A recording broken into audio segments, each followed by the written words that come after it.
Yeah, I'm not. I don't want to. Definitely don't want to put words in your mouth. And people listening to this show are pretty familiar with my contempt for religion. And so what I can what I hear is that we have so many, you know, true natural miracles on planet Earth here, but instead the majority of the world has decided that the miracles all come off of this planet from this land that we've made up, which is a heaven or hell or whatever these things may be, and that potentially could be leading to this level of human supremacy, which, and when you said that it seems like we have no value for our world. Like I feel like someone punched me in the gut because it's so true, but I've never heard it said so flatly, directly before. Like, Well, it's very explicitly stated in a lot of the, especially some of the early Christian theologians like Augustine and people like that, and even back to Plato. And all this stuff is the subject of my upcoming book.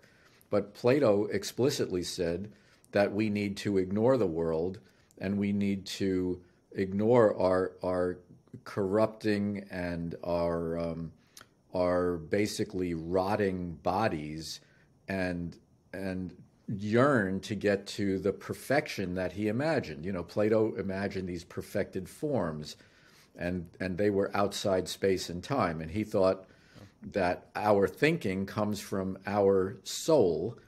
Our soul has had personal experience with perfection, and it comes to inhabit us when we are born, and it is an eternal soul. This idea got into Judaism and Christianity through Platonist Jewish philosophers and the earliest Christian theologians who were literally reading and talking about Plato, and it became slightly translated into the view of perfection off the world became the Christian view of heaven. This is the value basis of Western civilization. It's the basis for the catastrophe that we are committing on life and on this planet. And I think if you look at numbers, it's not quite true, as you said, that the majority of people believe this.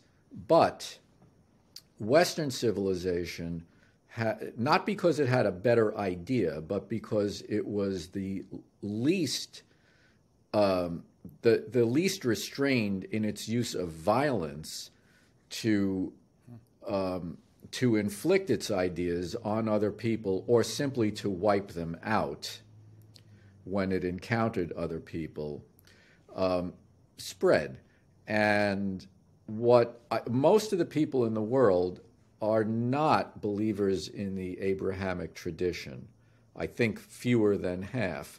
But the Abrahamic values, as translated into our monetary system and what we think things are worth, and how we, how we mine and how we use fossil fuels and all these things, with no compunction about the effects on the rest of life. This monetary system and this valuation have globalized, and so almost the entire world has bought into the devaluation of the world. right. That's how I currently understand.